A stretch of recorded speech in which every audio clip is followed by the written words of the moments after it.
সরকারি কর্মচারীদের ইতিমধ্যে বকেয়া এরিয়ার আগের সরকার কিছু দিয়ে গিয়েছিল, আমরা আসার পরে কিছু দিয়েছি। 16 থেকে 19 কার্যত প্রায় ক্লিয়ার হয়ে গেছে।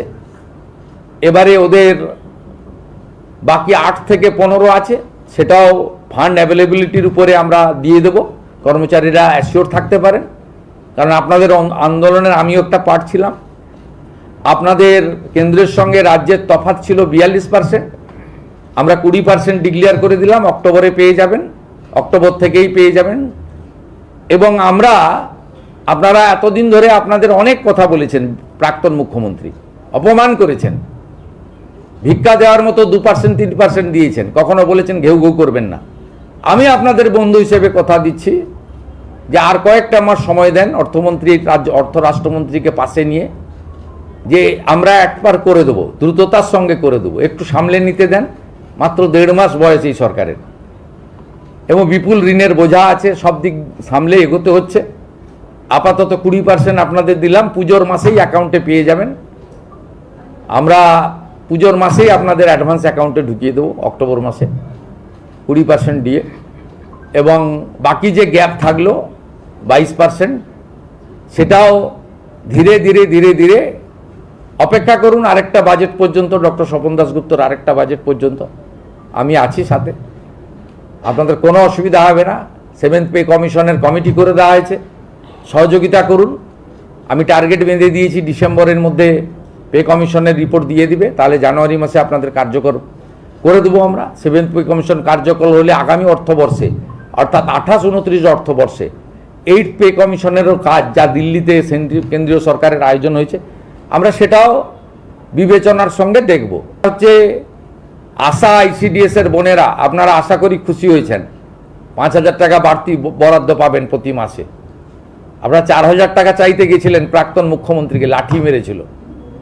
বর্তমান মুখ্যমন্ত্রীকে আপনাদের চাইতে হয়নি, আপনি না চাইতেও পেয়েছেন। আপনারা অনেক কাজ করেন, হেলথ সেক্টরটাকে আপনারাই বাঁচিয়ে রেখেছেন। ICDS এর দিদিরা, হেল্পাররা, তারা নিজেদের সেন্টার চালানোর বাইরে গিয়ে সরকারকে অনেক সাহায্য করেন, আপনাদের জন্য আমরা করেছি।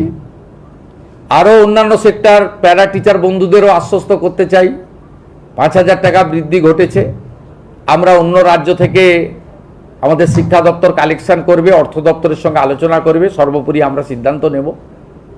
অন্য রাজ্যগুলো বিজেপি শাসিত রাজ্যের সমান ধীরে ধীরে আমরা করব। আপাতত 5,000 টাকা আপনাদের বৃদ্ধি করেছি।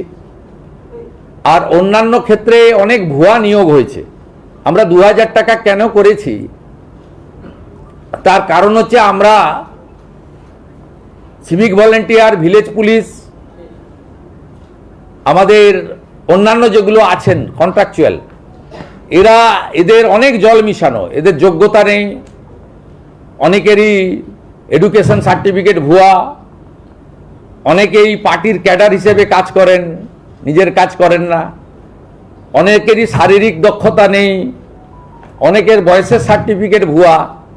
আপনাদের আপাতত 2,000 টাকা দিয়েছি, কিন্তু একটু ঝাড়াই বাছাই হবে, এটা এখন থেকে মেন্টাল প্রস্তুতি রাখতে পারেন।